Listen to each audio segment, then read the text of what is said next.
Hey everyone, welcome in study glows.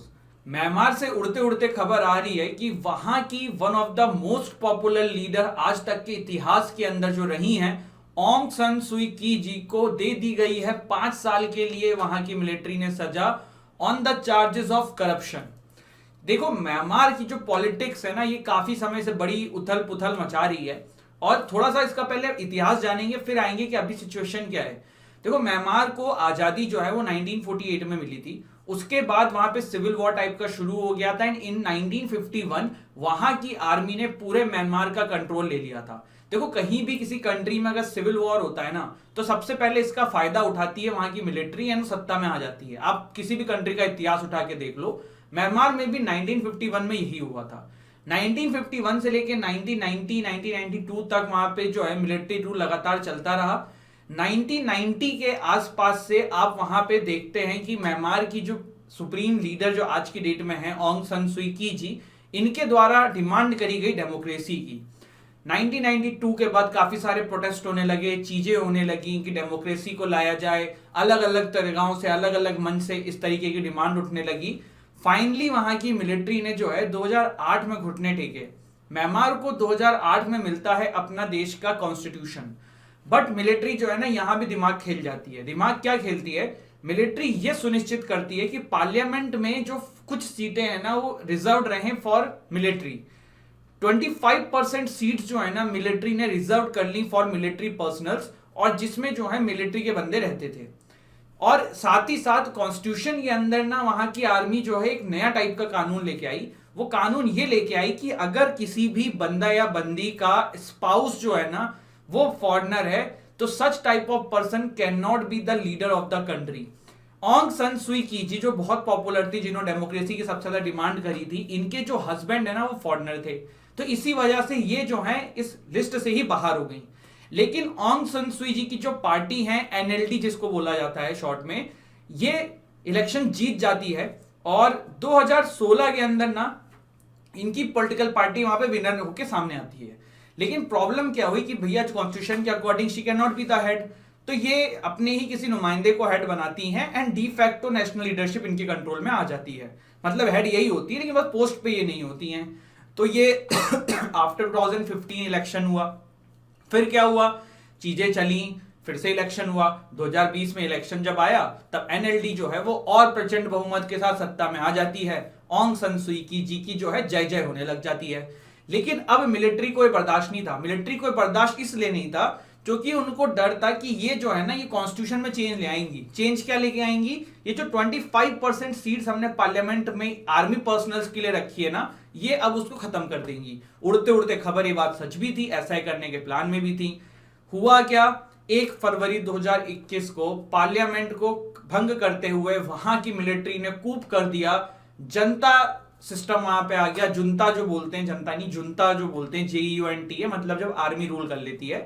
और उसके बाद जो है जितने बड़े बड़े पॉपुलर लीडर्स थे, सबको हाउस अरेस्ट कर दिया।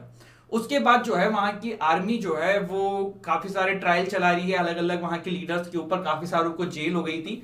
अब ऑन्ग सन सुई की जो बची थी, इनको भी करप्शन के चार्जेस में 5 साल की सजा सुना दी गई है। फ्यूचर देखो क्या है म्यांमार का, तो अब काफी डामाडोल दिख रहा है। और सबसे जो सुप्रीम लीडर है, अगर उनको जेल में डाल दिया है, तो फिर तो बड़ी मुश्किलों का सामना उन्हें करना पड़ेगा। आप में से काफी सारे लोग अब ये सोच होंगे कि सर ये सब तो ठीक है, इंडिया का इस पे क्या अपना रिएक्शन है, या इंडिया क्यों नहीं वहां पे डेमोक्रेसी स्टैब्लिश करने के लिए बात करता है वहां की आर्मी से। तो देखो, अब हम आते हैं इंडिया के ऊपर। गाइस, ये अपना प्यारा भारत है और ये बगल में म्यांमार है, ठीक है।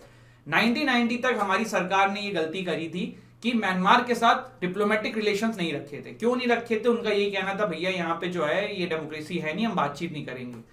अब क्या है ना, इंडिया देखो अपने नॉर्थ ईस्ट स्टेट्स में काफी प्रॉब्लम फेस करता है इंसर्जेंसीज की।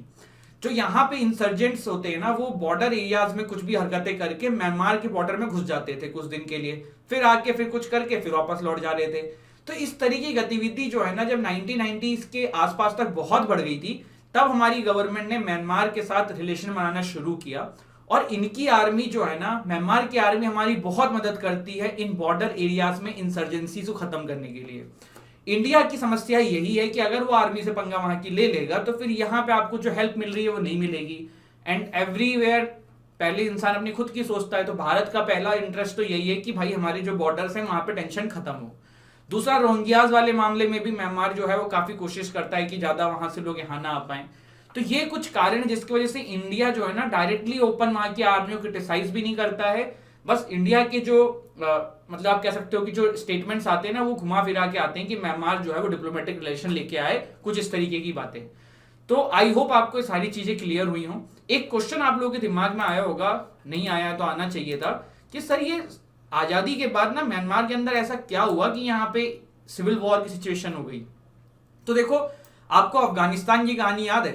अफगानिस्तान में प्रॉब्लम क्या थी ना, वहां पे बहुत सारे डिफरेंट डिफरेंट ट्राइब्स रहते थे, इसी वजह से वहां पे यूनिटी की भावना नहीं आ पाई थी। म्यांमार के अंदर भी यही प्रॉब्लम थी, यहाँ पे ना बहुत डिफरेंट डिफरेंट टाइप के अलग अलग ग्रुप्स थे, सब ग्रुप्स अपनी लीडरशिप चाहते थे और इसीलिए सिविल वॉर हो गया था। और जैसे ही सिविल वॉर हुआ वहां पे आर्मी ने कंट्रोल कर लिया। तो ये कुछ चीजें हैं regarding the Myanmar and this whole history of this Myanmar crisis. बहुत ही सरल स्पष्ट शब्दों में मैंने आपके सामने रखा है। आगे क्या हो सकता है, तो आगे आप देखो प्रॉब्लली यही है कि अभी भाई 2-3 साल तो जो है ना आर्मी रूल ही चल सकता है। वहां की आर्मी ने देखो ये कहा था वैसे तो कि हम 1 साल में इलेक्शन कराएंगे, और क्या पता आर्मी वहां पे डेमोक्रेसी के इलेक्शन करा भी दे, पर वो इलेक्शन में वही बंदे रखें, अपने ही नुमाइंदे रखें और उन्हीं को जिता दें। तो इस तरह की कुछ भी चीजें हो सकती हैं। इनके ऊपर चार्जेस तो लगाए गए थे कि इन्होंने रिगिंग इन द इलेक्शन किया है 2020 के इलेक्शन में, इसीलिए जीती है। तो गाइज आई होप आपको सेशन अच्छा लगा हो, ये वीडियो अच्छी लगी हो। And still if you have कोई डाउट तो आप लोग मुझे मेरे इंस्टाग्राम पे फॉलो कर सकते हैं, वहां पे अपने डाउट मेरे से पूछ सकते हैं। Thank you so much guys. जय हिंद, जय भारत।